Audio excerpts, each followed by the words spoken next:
Здравствуйте, друзья! Почему корпус телевизоров в СССР делали из дерева? Всем привет, с вами снова я. Многие сейчас и не вспомнят, но в далекие советские времена телевизоры выглядели совсем иначе. Более того, для их изготовления брались и совсем другие материалы. Например, корпус этой техники был полностью деревянным. Почему долгие годы за основу бралось дерево? Телевизоры с деревянным корпусом долгое время выпускались и зарубежными компаниями. Сразу следует отметить, что аналогичные коробы производились и в других странах, в таких как Соединенные Штаты Америки, европейские государства, Япония. Кстати, в начале 2000-х годов тоже попадались модели с деревянными корпусами, хотя увидеть их можно было очень редко. Даже тогда, когда пластик прочно вошел в жизнь людей, производство продолжало работать по стандартной проверенной технологии с привычными материалами. Казалось бы, почему именно так, если все можно упростить? Производство в Советском Союзе было настроено на выпуск деревянных корпусов. Если уж быть честными, то перейти на пластик можно было еще в 60-70-х годах прошлого столетия. Но, как и в большинстве случаев, переход затянулся на годы. Проблема была не столько в недостатке самого материала, как в сложностях с перестройкой производственных линий. На этот процесс ушло довольно много времени, не один год. Даже после появления и использования пластмассы в изготовлении телевизоров советская промышленность работала по старой схеме. Не стоит забывать и о научном прогрессе, который не остался в стороне. В нашем мире практически любую деталь из пластика можно напечатать, используя 3D принтер. Но ведь в прошлом столетии таких технологий еще не придумали даже в Японии. Что уж говорить о Советском Союзе. Поэтому и двигались по протаренной дорожке, брали дерево и сооружали корпуса.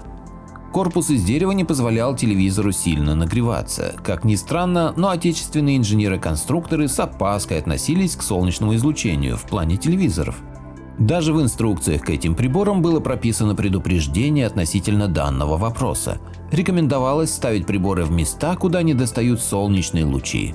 По их мнению, пластиковые корпусы были очень тонкими, что приведет к более быстрому и интенсивному нагреванию телевизоров.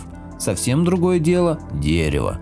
Несмотря на большую толщину дерева, рекомендовали ставить телевизоры подальше от солнечных лучей. Как правило, фанера, из которой делались корпусы, была очень толстой, почти в палец толщиной, но считали, что проблем не возникнет, если изделие будет находиться в тени.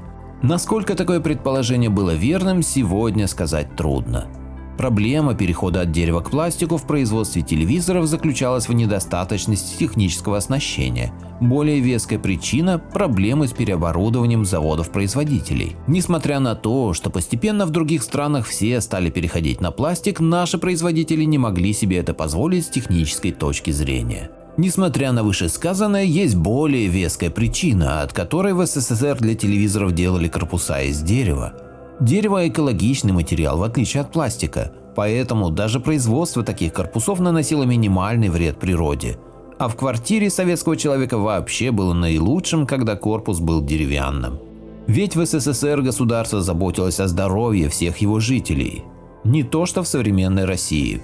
Посмотрите, сейчас посуду мы моем химией, стены вокруг нас из химии, потолок химический, вода обработана различными гормонами. Воздух, которым мы дышим, напичкан ядовитыми газами. Конечно, в таких условиях все больше и больше негативного отношения к нашему здоровью. Именно поэтому люди болеют все больше и больше в современных странах. Ведь капитализм рассчитан на получение прибыли любой ценой, не считаясь ни со здоровьем, ни с другими этическими проблемами. Благодарю всех, кто подписался на мой канал и смотрит мои видео. Ссылка на статью в описании. Поделитесь моим видео в соцсетях с родными, друзьями и знакомыми. Люди имеют право знать все точки зрения. Всем спасибо за внимание, буду рад вас видеть на своем канале снова.